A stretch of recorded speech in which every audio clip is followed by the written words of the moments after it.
Hi hello friends, welcome back to media talks. நான் உங்கள் Mounika. But இன்றைக்கி நிவின் காவேரி அவங்களோட கான்வர்சேஷனில் காவேரி வந்து பார்த்திங்கன்னா அவங்க மனசில் இருந்த ஃபீலிங்ஸ் எல்லாமே வந்து ஷேர் பண்ணியிருந்தாங்க. பட் எனிவேஸ் ஒரு ஃப்ரெண்டாக நம்ம மனசில் இருந்த பாரதியை கிட்டே சொல்லணும் அப்படிங்கிற விஷயத்தில் சொல்லியிருக்காங்க. ஓகே, பட் இருந்தாலும் அதை அக்செப்ட் பண்ண முடியாட்டியும் ஓகேங்க, வேறு என்ன பண்ணுறது, சொல்லிட்டாங்க, அதை மாற்ற முடியாது இல்லையா.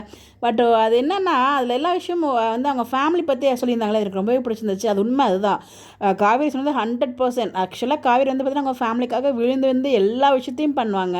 ஆனால் கடைசியில் கெட்ட பேர் வாங்குறதும் அவங்க தான். இப்போ கூட பாருங்கள், ஸோ தங்கச்சியோட வாழ்க்கைக்காக அவங்களோட மேரேஜ் லைஃப்ங்கிறது எல்லாருக்குமே எவ்வளோ பெரிய விஷயம், ஒவ்வொருத்துக்கும் ஒரு விதமான கனவு இருக்கும்.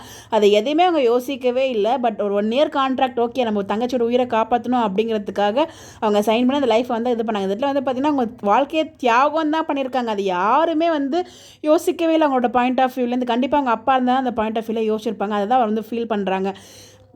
இன்னொரு விஷயம், இந்த எல்லாத்துக்கும் முக்கியமான காரணம் குமரன். ஓகேங்களா, குமரன் பணத்தை தொலைச்சதுனால தான் இப்படி ஒரு ட்ராக்கே கொண்டு வந்தாங்க. பட் ஆனால் குமரன் பணத்தை தொலைச்சி அவர் வந்து நல்லவர் ஆகிட்டார், குடும்பத்துக்கெல்லாம் பார்த்து பண்ணுறாரு, நல்ல மருமகனாக ஆகிட்டார். ஆனால் வந்து அந்த நிலமையில் வந்து பார்த்திங்கன்னா அவளுக்கு இமீடியட்டாக ஆப்ரேஷன் பண்ணி ஆகணும், வேறு எங்கேயுமே அமௌண்ட் இல்லை, அங்கேருந்து எடுத்துகிட்டு வந்த அமௌண்ட்டையும் தொலைச்சாச்சு. ஸோ அப்படிங்கிறப்ப ஏதோ ஒரு விஷயம் பண்ணுறதுக்காக தான் அந்த எந்த ஆப்ஷனுமே இல்லை. அப்படிங்கிறதுனால தான் காவேரி இந்த டிசிஷனை எடுத்தாங்க. ஸோ அப்போ அவங்களுக்கு வந்து பெரிய விஷயங்க அது பண்ணது. அது அவங்கள வந்து நீங்கள் பாராட்டட்டையும் பரவாயில்ல, எவ்வளோ ஹர்ட் பண்ணீங்க, எவ்வளோ அடிச்சிங்க, எவ்வளோ கஷ்டப்படுத்துனீங்க, அவங்கள வார்த்தையாலே கஷ்டப்படுத்துனாங்க. அடித்தா கூட வாங்கிட்டு போயிடலாங்க, அந்த வார்த்தையாலேலாம் நிறைய கஷ்டப்படுத்துவாங்களே, அதெல்லாம் ரொம்பவே பாவமாக இருக்கும். அது எல்லாமே தான் அவங்க ஃபீல் பண்ணி, அது எல்லாமே ஒரு ஒரு ஒரு மாதிரி ஃபீல் பண்ணி தான் சொன்னாங்க. எங்கள் அப்பா இருந்த வரைக்கும் வந்து பார்த்திங்கன்னா அது மாதிரி நான் ஃபீல் பண்ணதே இல்லை. என் வீட்டில் எல்லாரை பற்றி நான் புரிஞ்சுப்பேன், பட் என் மனசில் இருக்கிறது எங்கள் வீட்டில் இருக்கவங்க புரிஞ்சிக்க மாட்டாங்க. பட் ஆனால் பார்த்து செய்கிறாங்க. பட் ஆனால் நான் என்ன நினைக்கிறேன், நான் என்ன ஆசைப்படுறேன் அப்படிங்கிறத புரிஞ்சிக்கவே மாட்டாங்க. அப்படிங்கிறத அவங்க மனசில் எவ்வளோ கஷ்டப்பட்டிருந்தா அந்த இடத்துல அந்த வார்த்தைகளாக வந்திருக்கும் அப்படிங்கிறது அதில் ரொம்ப அழகாக வந்து காமிச்சிருந்தாங்க. அண்ட் கொஞ்ச நாள் தான் எங்கள் அப்பாவுக்கு அப்புறம் நான் எனக்கு அடுத்து எனக்கு புரிஞ்சுக்கிட்டது, நான் கேட்காமலே நான் நினச்ச எல்லாத்தையும் பண்ணது வந்து விஜய் தான். வாழ்ந்தது கொஞ்ச நாளாக இருந்தாலும் பட் ரொம்பவே ஹாப்பியாக கூட நான் இருந்தேன். ஆனால் இதெல்லாம் ஓகே, இந்த டைலாக்ஸ் எல்லாமே ஓகே. எனக்கு வந்து ஒரு விஷயம் என்ன தெரியுமா கொஷனாக இருந்துச்சு, விஜய்க்காக காவேரி வந்து வெனிலா கிட்ட ஃபைட் பண்ணுவாங்கன்னு பார்த்தா வெனிலா பண்ணுறது நியாயம்தான் அப்படிங்கிற மாதிரி பேசிகிட்டு இருக்காங்க இவங்க. ஸோ வெனிலாவோட அப்பா அம்மா இறந்ததுக்கு காரணம் விஜய் அப்படிங்கிற மாதிரி சொன்னாங்க இன்றைக்கி எபிசோடில். எனக்கு ரொம்பவே ஷாக்கிங்காக இருந்துச்சு. அது எப்படிமா அவங்க காரணமாக இருக்க முடியும்?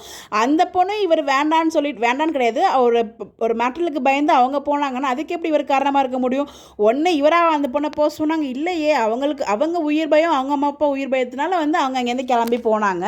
ஸோ அவங்க கிளம்பி போனதுல இப்படி இன்சிடென்ட் நடக்கும்னு யாருக்குமே தெரியாது இல்லையா. அது நடந்ததுக்கு காரணம் விஜய் கிடையவே கிடையாது. விஜய் லவ் பண்ணார், சின்சியராக லவ் பண்ணார், அது மட்டும் தான் அவர் பண்ண மிகப்பெரிய தப்பு.